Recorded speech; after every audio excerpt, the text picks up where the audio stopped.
शं वरुणः शन्नो भवत्वर्यमा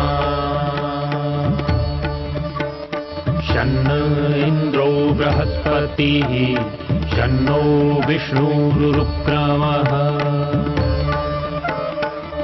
ॐ शान्ति शान्ति शान्तिः।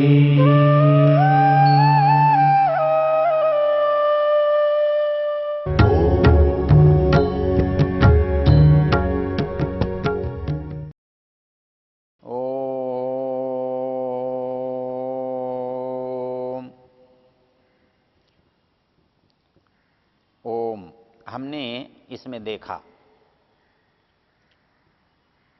हम ऋग्वेद के 10वें मंडल के 34वें सूक्त पर चर्चा कर रहे हैं और इस 34वें सूक्त में जो एक जुआरी की मनोदशा है उसका हमने वर्णन देखा। पिछली चर्चा में हमने आपको बताया, जाया तप्यते कितवस्य हीना माता पुत्रस्य चरतः क्वस्वित् ऋणावा बिभ्यत धनमिच्छमानो अन्येषाम अस्तम उपनक्तमेति। 3 बातें कही थीं। उसकी जाया पत्नी जो दरिद्रता के कारण से दुखी है, उसकी माँ बेटे के कष्ट और संताप को देखकर दुखित है, व्यथित है, और वो स्वयं अपने ऋण से, अपनी हार से परेशान होकर के दूसरों से सहयोग की इच्छा करता है। यहाँ एक शब्द है ऋण। इस पर हम विचार करें तो ये बड़ा महत्वपूर्ण शब्द है। ऋण शब्द ऐसे धन के लिए आया है, वैसे धन स्वयं गतिशील है। इसका दूसरा नाम लक्ष्मी है, इसलिए उसको चंचला कहते हैं। यहाँ पर ऋण का अभिप्राय यह है कि अभी उसने अपने को समाप्त नहीं माना है। संसार में साधनों का आदान प्रदान निरंतर होता रहता है और साधनों के आदान प्रदान से ही हमारा जीवन चलता है, हमारा व्यवहार चलता है। लेने और देने के बहुत सारे प्रकार हैं। लोग किसी से छीन भी लेते हैं और जब इसी काम को बड़े स्तर पर करते हैं तो हम उसे डकैती कहते हैं, बलपूर्वक लेना कहते हैं। किसी की हत्या करके, किसी को बंधक बना के, किसी को मार पीट करके हम जब लेते हैं, लेते तो उस समय भी हैं, लेते हैं, वस्तु हम प्राप्त करते हैं, इसे हम डकैती कहते हैं। जब हम बिना बल प्रयोग के केवल बुद्धि से किसी चीज को लेते हैं तो हमारी चोरी होती है। तब हम ये चाहते नहीं हैं कि हमको कोई देखे, किसी को पता लगे कि हमने इस वस्तु को लिया है। जब हम वस्तु को बलपूर्वक लेते हैं तो डाका है। जब हम उसे चतुराई से, चालाकी से छुपा करके लेते हैं, छल से लेते हैं, छुपा कर लेते हैं तो वो चोरी है। और बहका कर लेते हैं, छल से लेते हैं तो ठगी है। तो हम किसी से ठगी से ले सकते हैं, हम किसी से चोरी से ले सकते हैं, हम किसी से डाका डालकर बलपूर्वक छीन सकते हैं, किसी से हम भिक्षा या दान मांग कर ले सकते हैं। इन सारे लेने देने की जो परिस्थितियां हैं समाज में हर समय चलती रहती हैं। कोई अकेला व्यक्ति जब अपने लिए चाहता है तो हम उसे भिक्षा कहते हैं। जो कोई व्यक्ति अपने लिए न मांगकर समाज के लिए सही किसी दूसरे की सहायता के लिए मांगता है तो हम उसे दान कहते हैं। तो हम छल से लेते हैं तो ठगी कहते हैं, हम छुपा कर लेते हैं तो चोरी कहते हैं,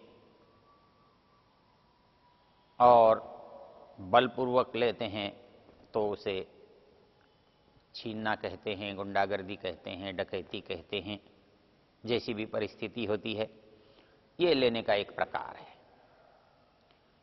लेकिन इन सब से भिन्न एक प्रकार है।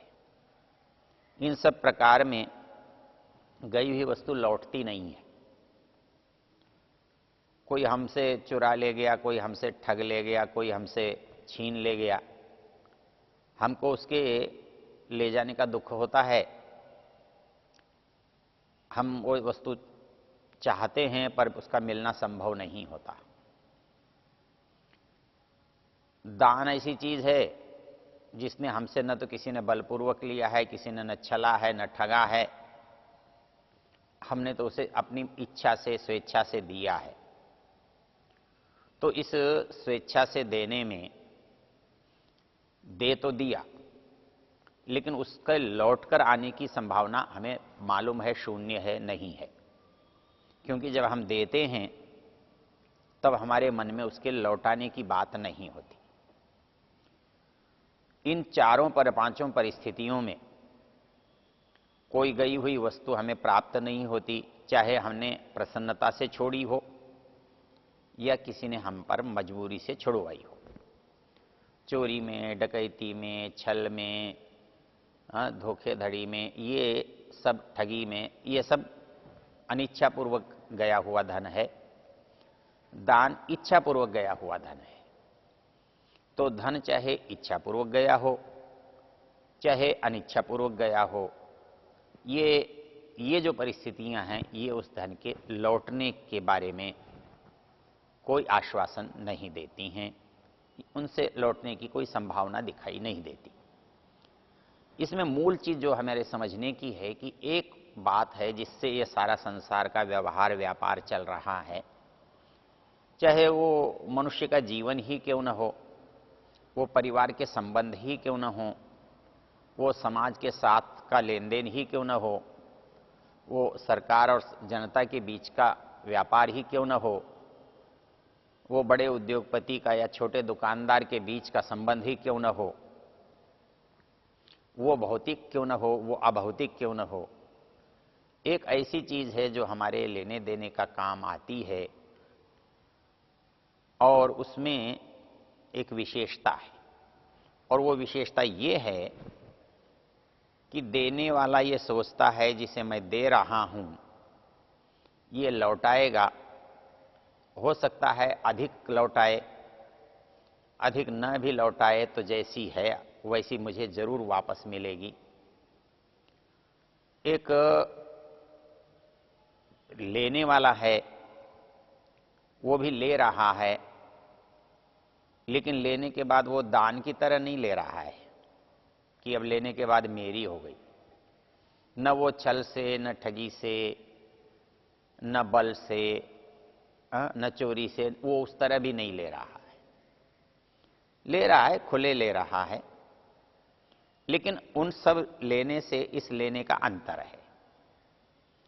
और इस लेने में अंतर क्या है? अंतर ये है, वहां सब जगह लौटाने की बात नहीं थी।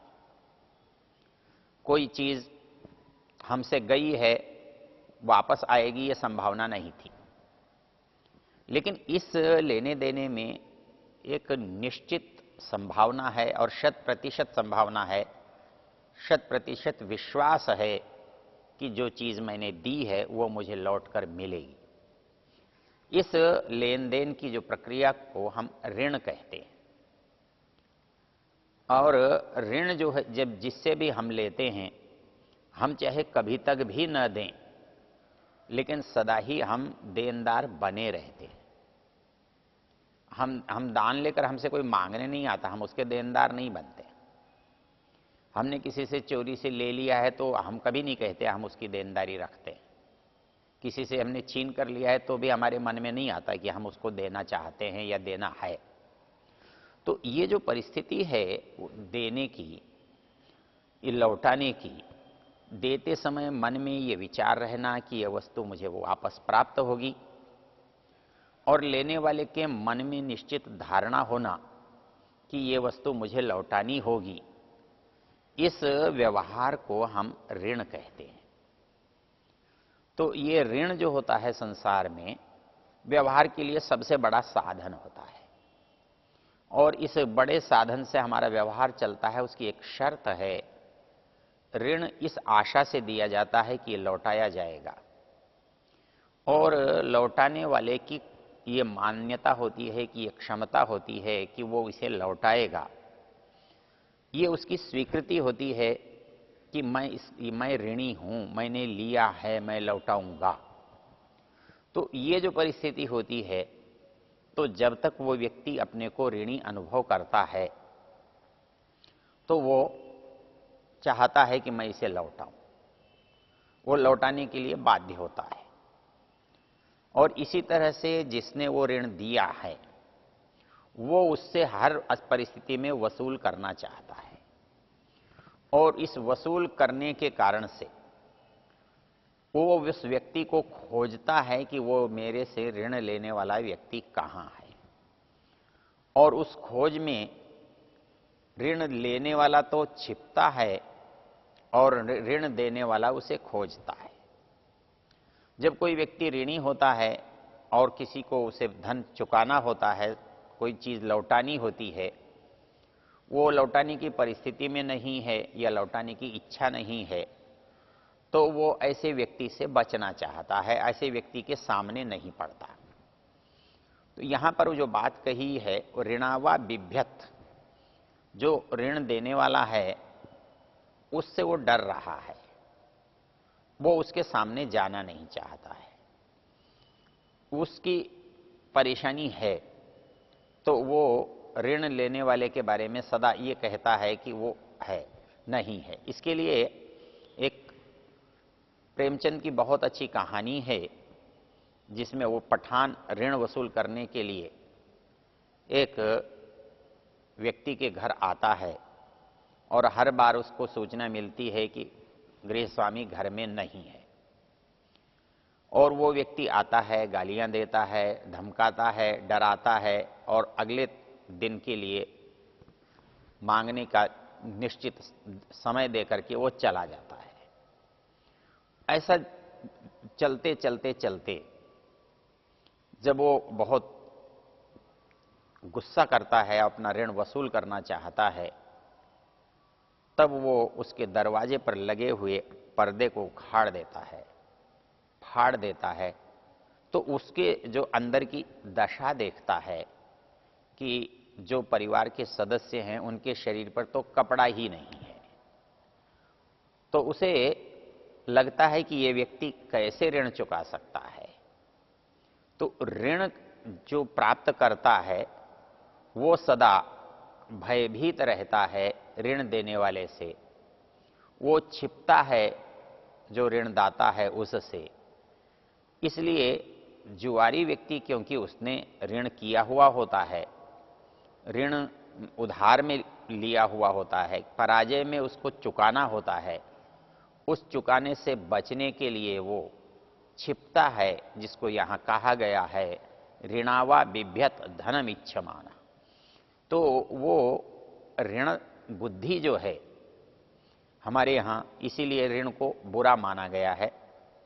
संस्कृत में एक उक्ति है, ऋणकर्ता पिता शत्रु, अर्थात कोई ऐसा व्यक्ति जो मरते समय अपने पीछे अपने बच्चों को संपत्ति तो देता है, साधन भी देता है, लेकिन ऐसे व्यक्ति की जो संपत्ति प्राप्त करता है, जो साधन प्राप्त करता है, घर मकान दुकान लेता है, उसके साथ एक नैतिक दायित्व ये भी होता है, एक वैधानिक दायित्व भी होता है कि उसने जिन जिन से कुछ लिया है वो ली हुई चीज भी उसको चुकानी होती है, उसका लिया हुआ ऋण उसको लौटाना होता है। तो उसके चले जाने पर भी वो ऋण उस पर रहता है और वो ऋण को चुकाने के लिए बाध्य होता है। इसलिए कहा गया है ऋणकर्ता पिता शत्रु, अर्थात ऐसा व्यक्ति अपने संतानों का शत्रु होता है जो ऋण करके संसार से जाता है, अर्थात ऋण चुकाने का उत्तरदायित्व अपने बच्चों पर, अपने पीछे के लोगों पर छोड़ता है। तो ये ऋण की जो स्थिति है, ये मनोवैज्ञानिक दृष्टि से मनुष्य को इतना प्रभावित करती है कि जब व्यक्ति अपने को ऋणी समझता है तो वो अपने को बहुत पीड़ित, दुखी अनुभव करता है और समाज में उसकी स्थिति सम्मानजनक नहीं रहती है। हमारे यहां इस ऋण के सिद्धांत को बहुत ही व्यापक रूप में स्थान दिया गया है और जो हमारी इस मानसिकता को, एक जो सभ्य मानसिकता है, जो इस सभ्य मानसिकता को स्वीकार नहीं करता है, जो समाज का व्यक्ति, उसको माना जाता है कि ये ऋण लौटाना नहीं चाहता है या लौटाने से इनकार कर देता है, झूठ बोल देता है कि मैंने ऋण लिया ही नहीं है। वो जो परिस्थिति है उसके लिए हमारे यहां एक चार्वाक ने बड़ा सुंदर लिखा है। वो ये कहता है, यावत जीवेत सुखम जीवेत ऋणम कृत्वा घृतम पिबेत भस्मीभूतस्य देहस्य पुनरागमनम कोता। हमारे यहां ऋण की जो परिभाषा है या ऋण का जो विचार है, ये केवल इसी जन्म का या इसी जीवन का नहीं है, ये केवल स्थूल वस्तुओं का या केवल पैसों का नहीं है। ये ऋण जो है विचार की कोटि में भी चला जाता है, ये ऋण संस्कारों की कोटि में भी चला जाता है, ये ऋण नैतिकता की परिस्थिति में भी चला जाता है। तो इसलिए जो आत्मा को स्वीकार नहीं करते, जो नैतिकता को स्वीकार नहीं करते, जो पुनर्जन्म को स्वीकार नहीं करते, वो व्यक्ति कहते हैं कि कुछ भी कर लीजिए, अपने को सुखी रखना है तो बहुत सारे साधन ले लीजिए, उधार ले लीजिए, ऋण ले लीजिए। यावत जीवेत सुखम जीवेत, मनुष्य जब तक भी जिए तो सुख से जियो, आराम से जियो, खाते पीते जियो, चाहे उसके लिए तुम्हें कितना भी ऋण लेना पड़े, कर्जा लेना पड़े। क्यों? कि ऐसे व्यक्ति को दान तो मिल नहीं सकता, ऐसे व्यक्ति की चोरी हो, सफल हो, यह संभव नहीं है।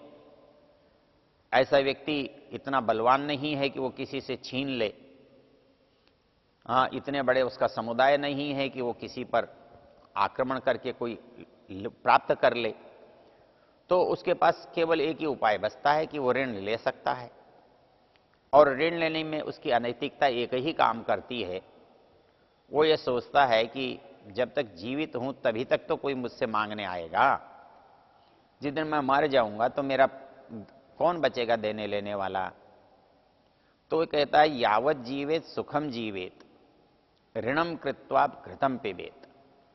ऋण लेकर के खा पियो, भस्मीभूतस्य देहस्य पुनरागमनम कुत। जब ये देह भस्म हो जाएगा, मरने के बाद जला दिया जाएगा, तो इससे कौन व्यक्ति है जो ऋण वसूल करने आ सकता है? क्योंकि वो मानता है कि एक ही जन्म होता है, दूसरा नहीं है। लेकिन जो व्यक्ति ऋण के सिद्धांत को मानता है, वो पुनर्जन्म को भी मानता है और उस ऋण के चुकाने की नैतिकता को भी स्वीकार करता है। इसलिए उस ऋण को चुकाने के लिए उससे ऋण प्राप्तकर्ता से वो बचना चाहता है, जिसको वेद में कहा ऋणावा बिभ्यत धनम इच्छमानो। ऐसा व्यक्ति धन की इच्छा तो करने के लिए दूसरे के यहाँ जाता है रात को, किंतु ऋण मांगने वाले से डर करके छिपता है।